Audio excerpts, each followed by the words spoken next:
Buen día. Continuamos con el estudio de la cabeza. Recordarles que estamos ya realizando el examen físico. Esta vez estamos haciendo el examen físico regional o segmentario.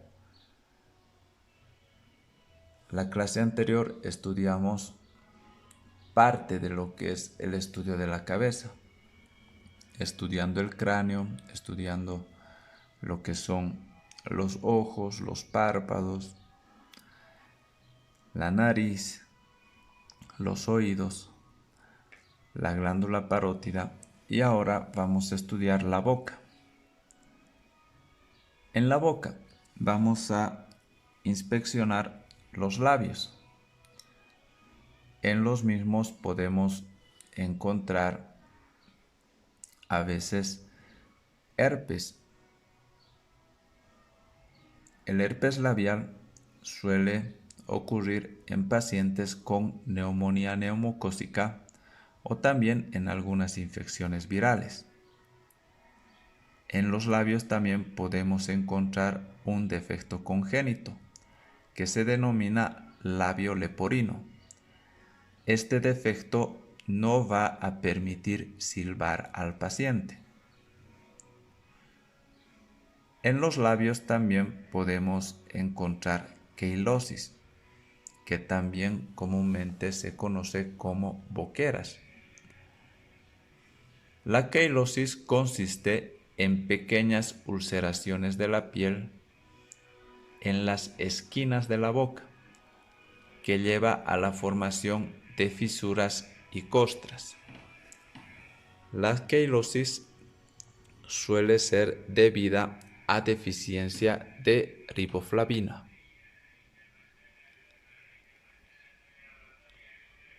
En la cavidad bucal.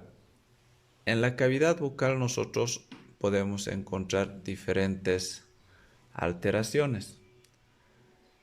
Para su revisión vamos a requerir nosotros de el uso de un bajalenguas y también vamos a requerir que exista una buena iluminación. En la cavidad bucal vamos a estudiar o vamos a ver manchas negruzcas. Estas manchas negruzcas en la cavidad bucal se van a denominar melanoplaquias.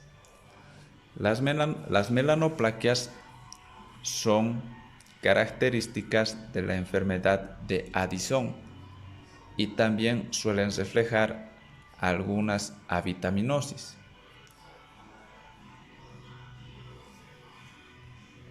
Vamos a buscar también en la cavidad bucal enantemas. Los enantemas son una erupción de las mucosas.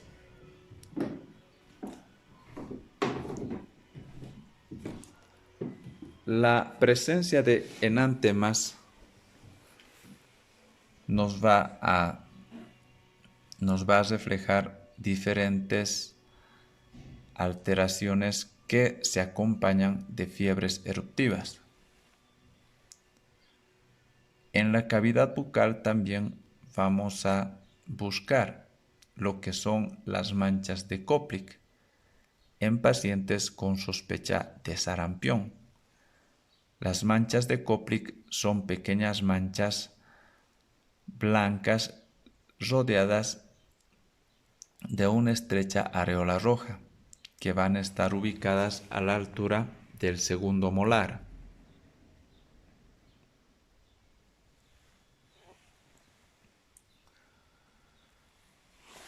En los labios también, a la altura de la mucosa bucal, vamos a buscar signos de inflamación. La inflamación de la mucosa bucal se conoce como estomatitis. Esta puede ser de origen bacteriana, viral o fúngica.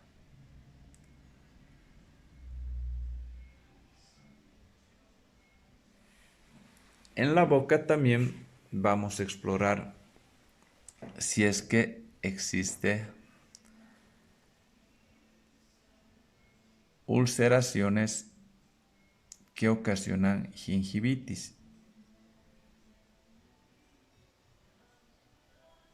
La angina de Plaut-Vincent o gingivitis ulceronecrótica aguda, o también conocida como boca de trinchera, se va a presentar en forma de ulceraciones de las papilas interdentales y también halitosis.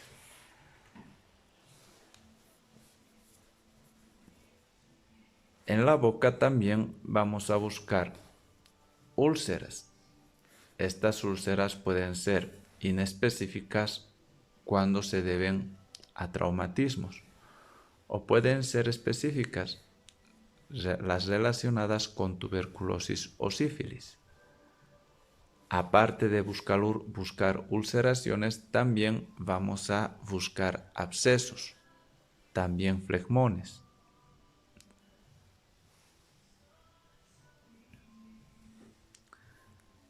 Podemos también, en algunos casos, encontrar una celulitis del piso de la boca. A ello se llama angina de Ludwig. La angina de Ludwig se va a generar a partir de un molar infectado. La angina de Ludwig es un cuadro de extrema gravedad.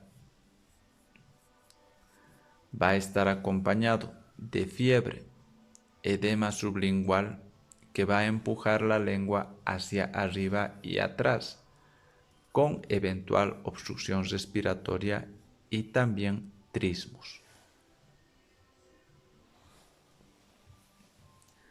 En la boca debemos también estudiar las encías. Cuando las encías se aprecian inflamadas, a esto se denomina gingivitis.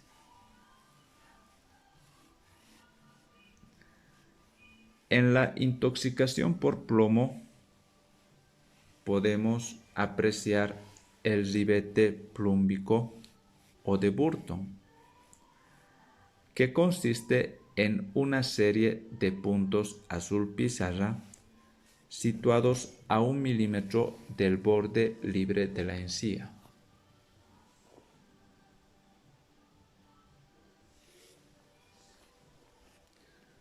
En la boca también debemos estudiar los dientes.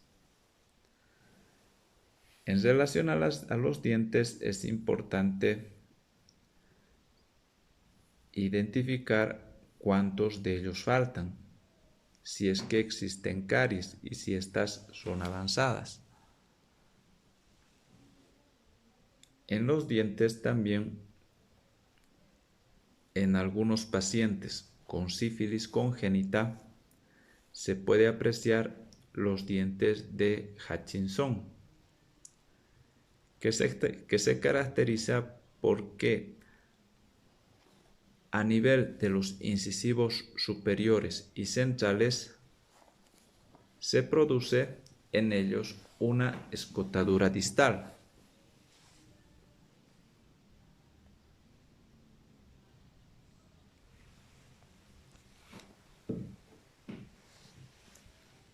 También debemos estudiar la lengua. La lengua en circunstancias normales va a estar húmeda, papilada y también va a ser rosada a la inspección.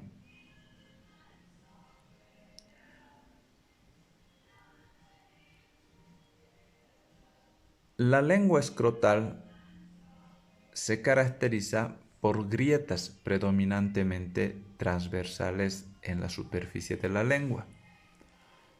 La lengua escrotal puede ser de origen congénita, sin ningún significado patológico. Ahora, cuando estas grietas son predominantemente longitudinales, esta puede relacionarse con una glositis sifilítica.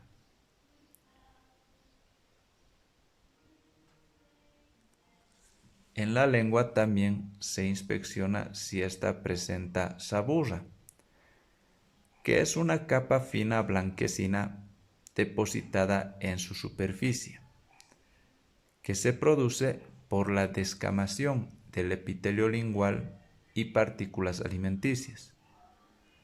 La saburra tiene escasa significación semiológica.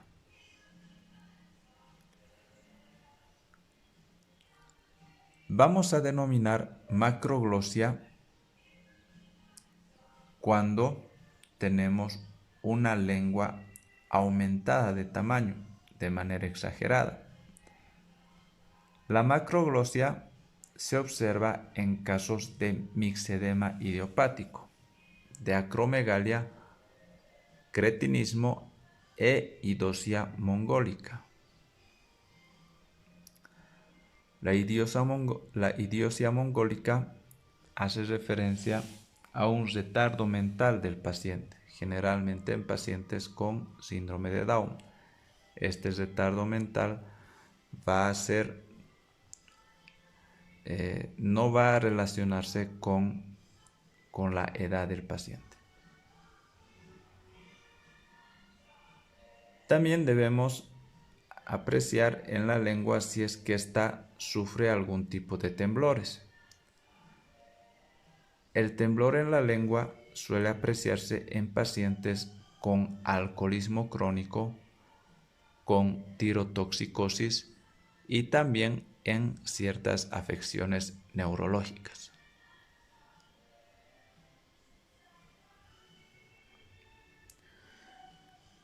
Debemos verificar también la desviación de la lengua al protruirla. Cuando existe una desviación de la lengua al protruirla, refleja la parálisis del hipogloso. Esta parálisis hace que la lengua se desvíe hacia el lado afectado, hacia el lado paralizado cuando la protruimos. La sequedad de la lengua puede apreciarse en cuadros de deshidratación, en pacientes fumadores crónicos o cuando la respiración es oral, también en pacientes urémicos crónicos terminales, a la cual se va a agregar resquebrajura o resquebrajaduras, a lo que se denomina lengua de loro.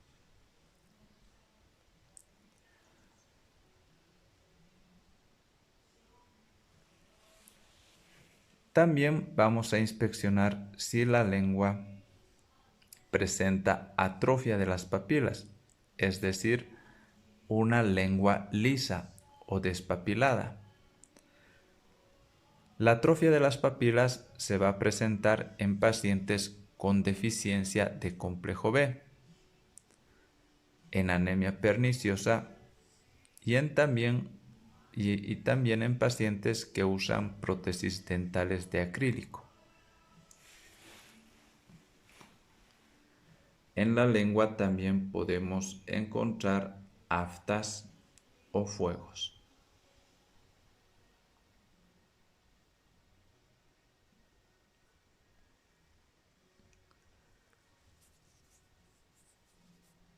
Debemos también explorar la faringe y las amígdalas.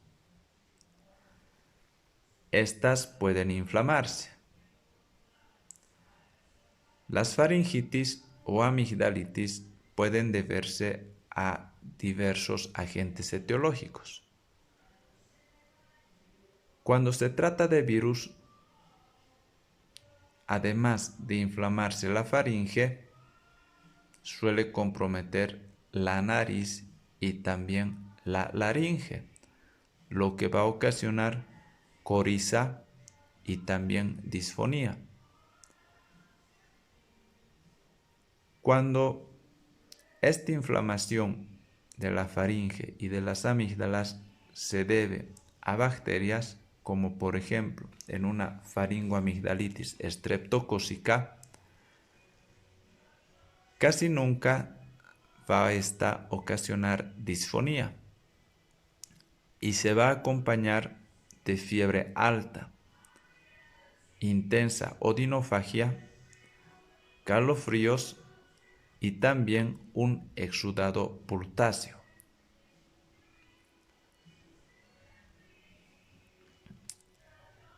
Ahora, en la faringitis diftérica, el comienzo del cuadro va a ser más insidioso, pero se va a acompañar de una taquicardia desproporcionada.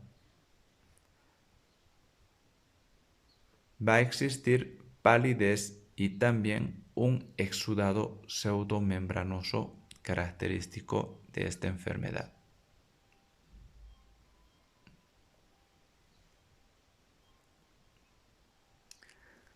Debemos explorar también el paladar duro. El paladar duro puede en algunas oportunidades adoptar una forma ojival. Esto suele apreciarse en pacientes con cardiopatías congénitas.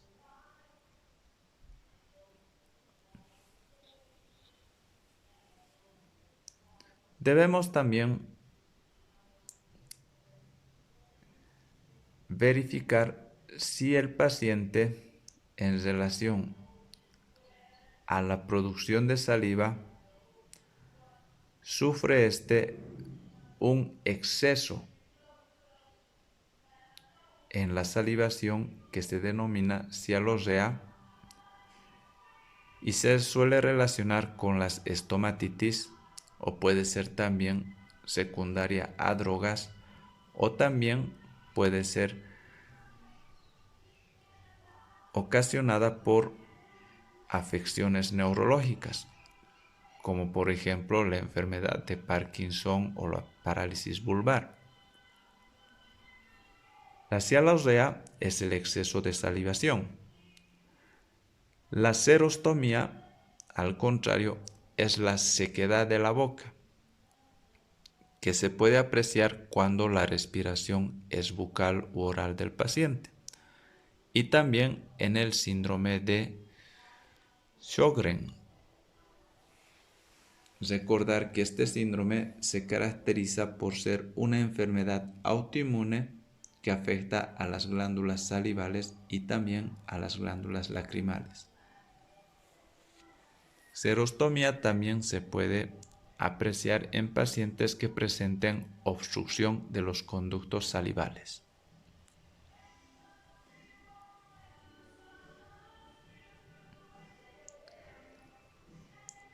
En el examen físico de la cabeza, ya cuando queremos terminar la exploración de los ojos, debemos también explorar la agudeza visual, es decir, realizar un examen de la visión. En este examen de la visión debemos explorar cuál es la percepción de la visión en relación a las luces, a las formas, a los colores. La exploración o el examen de la visión va a comprender, como se había indicado, principalmente la exploración de la agudeza visual, pero también se debe explorar el campo visual y también la percepción de los colores y su profundidad. La agudeza visual hace referencia a la visión central del paciente.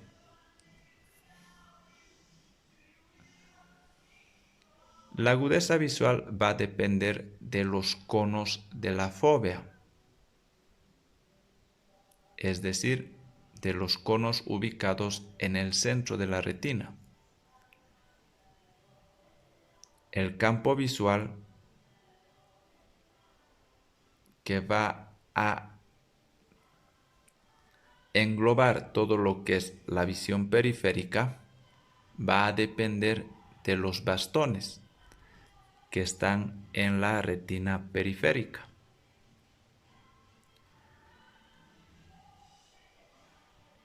La percepción de colores y la profundidad, lo que se denomina estereopsis, es aquella capacidad para integrar las imágenes que recibimos a través de cada uno de los ojos en una sola imagen en 3 dimensiones, en relieve y con profundidad.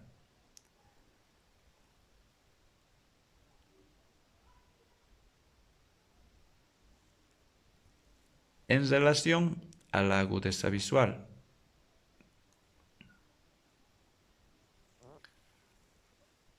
se evalúa por la capacidad de discriminar como separados elementos muy pequeños y muy vecinos entre sí.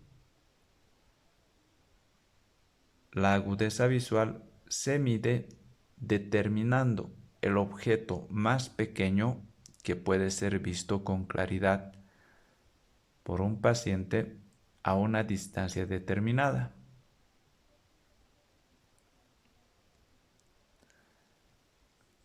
Esta capacidad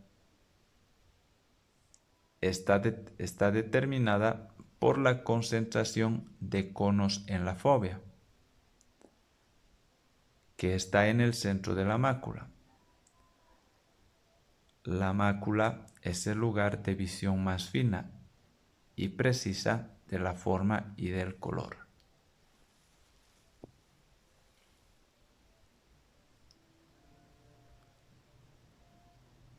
La agudeza visual se mide mediante la evaluación de la tabla de Snellen, es decir, se mide mediante letras o figuras a los que se denomina optotipos dibujadas en un tablero y que son proyectadas o que son vistas y evaluadas a una distancia de aproximadamente 6 metros.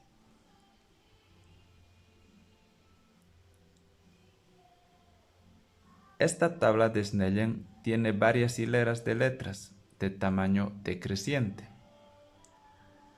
Un ojo normal debe ser capaz de ver hasta la hilera más pequeña inferior de la tabla.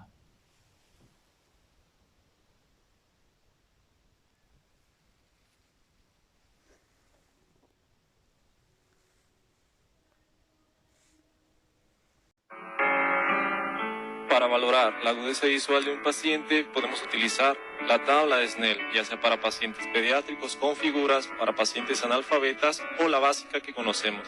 Además, tenemos dispositivos que podemos utilizar de forma adecuada en el consultorio. La carta de Snellen convencional o la que se utiliza con la pantalla de un dispositivo electrónico consta de líneas de letras que varían en tamaño. En la convencional, la distancia a la que se debe de colocar el paciente es de 6 metros. Sin embargo, si utilizamos un dispositivo electrónico, este debe indicarnos a qué distancia del paciente debemos colocar la pantalla, como en este ejemplo. Los números a la izquierda de cada línea nos indicarán qué agudeza visual tiene el paciente. Por ejemplo, si el paciente alcanza a ver las letras más pequeñas de la carta, este tendrá una agudeza visual de 20/20. Pero si tan solo puede ver la letra más grande de la carta, este tendrá una agudeza visual de 20/200. Se le explica al paciente el procedimiento indicándole que identifique en voz alta las letras de cada línea.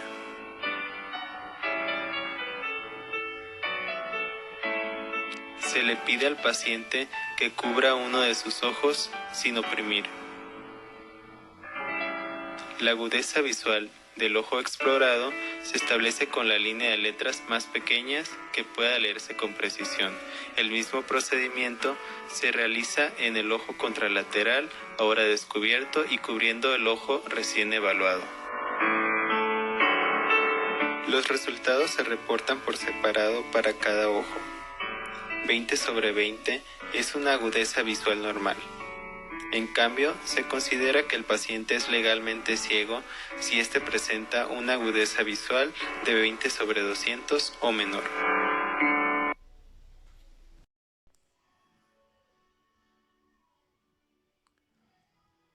Debemos también realizar un examen del fondo del ojo. Este examen se realiza con la ayuda de un oftalmoscopio. El oftalmoscopio va a aumentarnos unas 15 veces más el tamaño de la imagen retinal.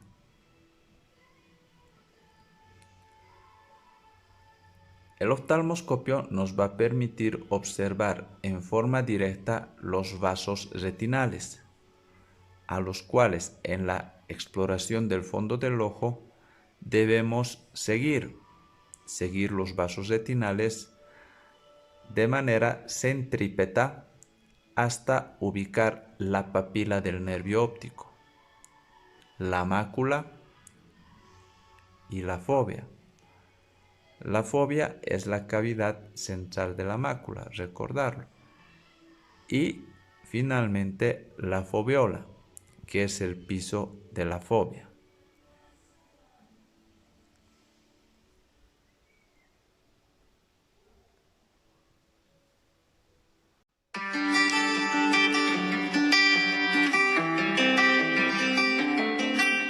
Otro de los apartados de gran relevancia en la exploración del paciente diabético es la exploración del fondo de ojo, la cual repasaremos en este siguiente video demostrativo. El material necesario para este ejercicio es un oftalmoscopio y un gotero de colirio midriático.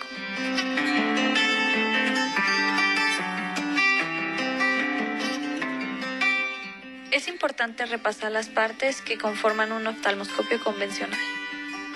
Esto es la abertura a través de la cual podremos realizar nuestra observación. Y este es el indicador de dioptrías. Recordemos que los números positivos o negros corresponden a lentes convergentes, las cuales se utilizan para corregir la hipermetropía tanto del paciente como del explorador.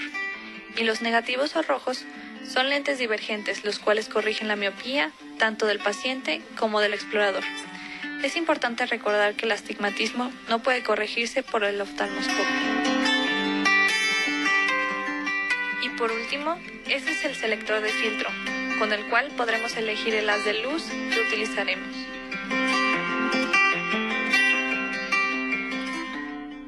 Antes de la exploración hay que recordar al paciente que acuda acompañado. Esto en especial si se desea aplicar un colirio midriático, porque su uso puede provocar dificultad al realizar tareas cotidianas, como el conducir un automóvil. Antes de la exploración de ojo, debemos aplicar el colirio midriático, una gota en cada ojo, 30 minutos antes de proceder a realizar la evaluación. Recuerde que debe sujetar el oftalmoscopio con la mano derecha y utilizar su ojo derecho para examinar el ojo derecho del paciente, y la mano izquierda y utilizar su ojo izquierdo para examinar el ojo izquierdo del paciente. De esta manera no tropezaremos con la nariz del paciente y evitaremos una posición o situación incómoda. Sujete el oftalmoscopio bien apoyado sobre la cara interna de su órbita ósea, con el mango inclinado lateralmente unos 20 grados respecto a la vertical, asegurándose de poder ver con claridad a través de la abertura. Pida al paciente que fije su mirada al frente a un punto imaginario situado sobre la pared. Colóquese a unos 40 centímetros del paciente, con una angulación lateral de 15 grados con respecto a la línea de visión del paciente. Arroje el haz de luz sobre la pupila y examine el brillo naranja de la pupila o reflejo rojo. Anote cualquier opacidad que interrumpe el reflejo. Coloque el pulgar de su otra mano sobre la ceja del paciente, manteniendo el haz luminoso enfocado sobre el reflejo. Acérquese con el oftalmoscopio hacia la pupila, conservando sus 15 grados de angulación en todo momento, hasta que esté muy cerca o casi tocando las pestañas del paciente. Mantenga sus dos ojos abiertos y relajados mientras hace todo esto. Esto ayudará a reducir cualquier borrosidad fluctuante que se pudiera presentar. Una vez cerca, podemos reducir el brillo de la luz para que la exploración resulte más cómoda para el paciente y mejorar las observaciones.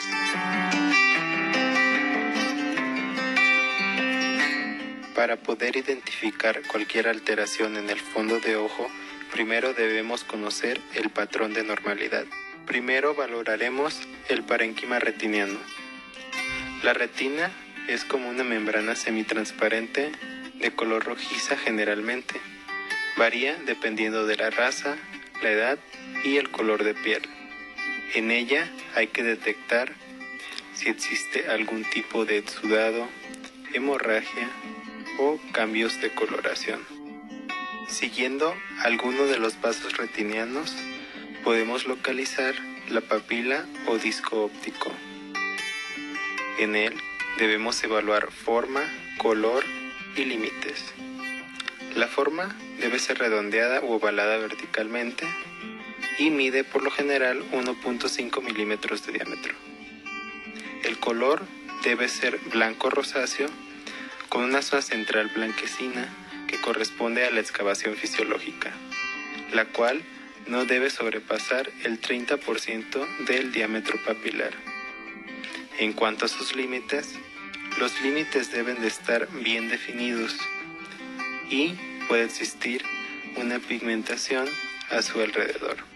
En cuanto a los vasos retinianos, estos deben emerger del centro del disco óptico. Estos no deben pasar sobre la fóvea, la cual es la estructura señalada a continuación. Las venas son de un color rojo vinoso, más oscuro y de trayecto más suave. Las arterias son de un color más claro. La relación de grosor vena-arteria debe ser de 2 a 1. También se debe observar el reflejo luminoso arteriolar, el cual es una línea brillante blanca en el centro de la arteriola y ocupa 1/4 del total de la anchura de esta. También debemos ver los cruces arteriovenosos. No debe haber cambios en el tamaño o trayecto de los vasos al cruzarse. La última estructura que debemos valorar es la mácula. Se localiza generalmente a 2 diámetros de disco temporal a la papila óptica.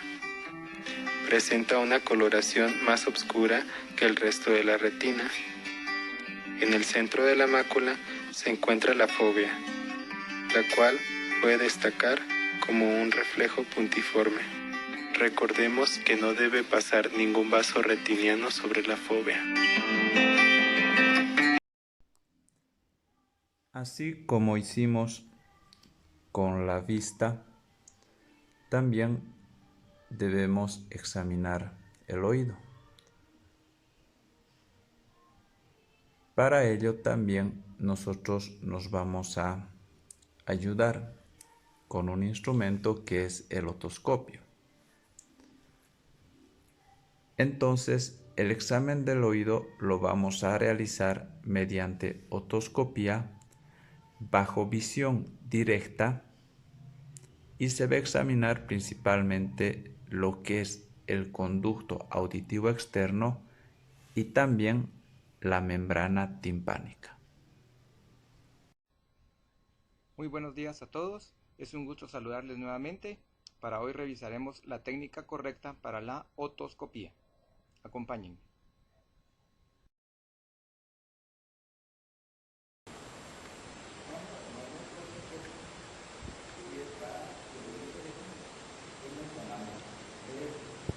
Y con la mano izquierda, que es la que nos queda hacia atrás del brazo,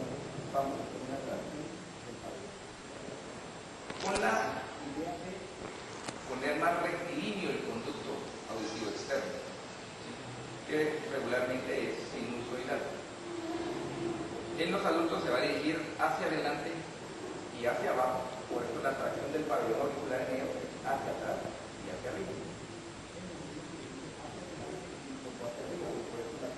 El pabellón auricular en un niño es hacia atrás, pero hacia abajo. ¿De acuerdo? Vamos a evaluar el pabellón auricular en su parte anterior y siempre es importante evaluar el pabellón auricular en su parte posterior, puesto que es el asiento de muchas lesiones dermatológicas y muchas veces se nos pasa por ahí. Posteriormente iniciamos ya lo que es la otoscopía. Otoscopía significa evaluar todo el oído, desde el conducto auditivo externo hasta llegar al tímpano, y no solo la timpanoscopía. ¿De acuerdo? Traccionamos entonces el pabellón auricular hacia arriba, hacia atrás. Con la mano con la que tenemos el aparato, vamos a extender nuestros dedos con el objeto de apoyarnos sobre la cara del paciente y protegerlo de tal manera que si él se mueve, nosotros nos vamos a mover con él. Tenemos problemas con niños o con pacientes que tienen alteración de la conciencia que se mueven. Si yo no hiciera esto y el paciente se mueve, el problema que voy a tener es que le voy a perforar el tímpano. Cuando nosotros logramos ver el tímpano, estamos a 3 milímetros o a 2 de la membrana timpánica. O sea, estamos muy cerca. Escogemos entonces un espéculo que sea adecuado al diámetro del conducto auditivo de nuestro paciente. Si es muy grande el espéculo que voy a utilizar, por ejemplo en un niño, me voy a quedar muy afuera y no voy a poder hacer timpanoscopía. Si el espéculo es muy pequeño, en un paciente adulto voy a tener riesgo de profundizar mucho o de ver una parte de todo el tímpano del paciente. Muy bien. Traccionamos hacia arriba y hacia atrás, nos apoyamos sobre la cara del paciente, nos acercamos al aparato y empezamos a hacer la observación del conducto auditivo externo y nos vamos introduciendo hasta lograr observar el tímpano.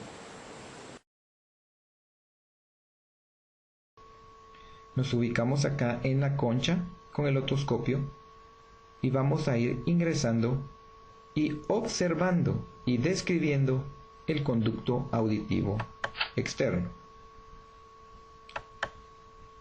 Observamos los vellos, observamos que hay una secreción ceruminosa y allá al fondo se empieza a ver la membrana timpánica. Continuamos nuestro recorrido a través del conducto auditivo externo, observando las paredes del mismo, que deben de tener un color rosado, que es el color normal de la piel. Y nos acercamos entonces hasta la membrana timpánica, de la cual podemos observar distintas estructuras. En el centro, el ombligo, hacia arriba y hacia adelante, el mango del martillo, y en la parte anterior e inferior, el cono luminoso, que no es más que el reflejo de la luz de nuestro otoscopio. Quiere decir que si el tímpano cambia de posición por una retracción o un abombamiento, perderemos inicialmente el cono luminoso.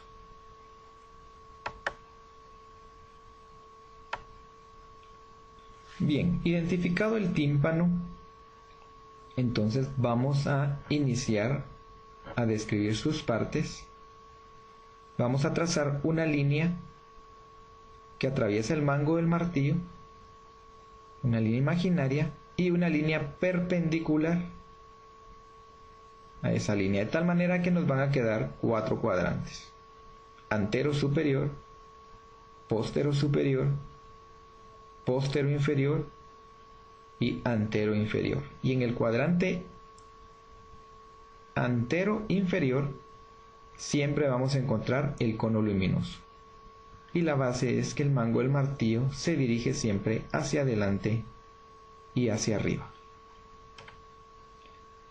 Observamos acá otro tímpano normal, gris, brillante, con un cono luminoso en el cuadrante antero inferior, el ombligo con el número 2, el mango del martillo con el número 3 y el resto de la membrana timpánica con el número 4.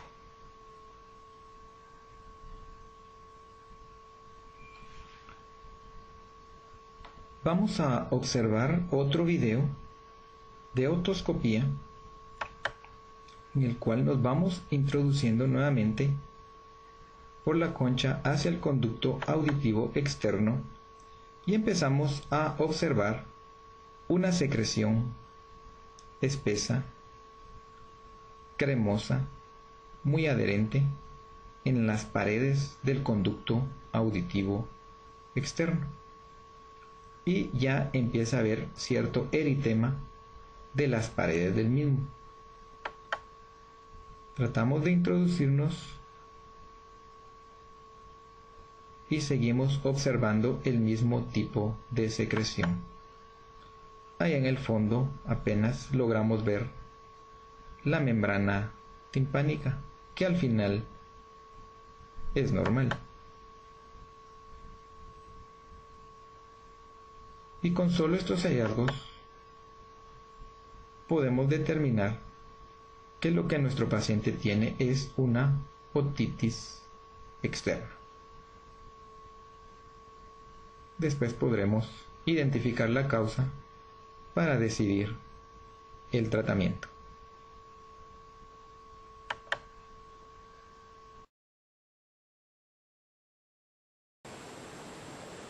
Y hacemos la descripción de lo que hemos estado observando. Con el examen realizado por otoscopía del oído, vamos a dar fin con el examen físico regional de la cabeza. Muchas gracias por su atención y nos vemos en el próximo video. Hasta pronto.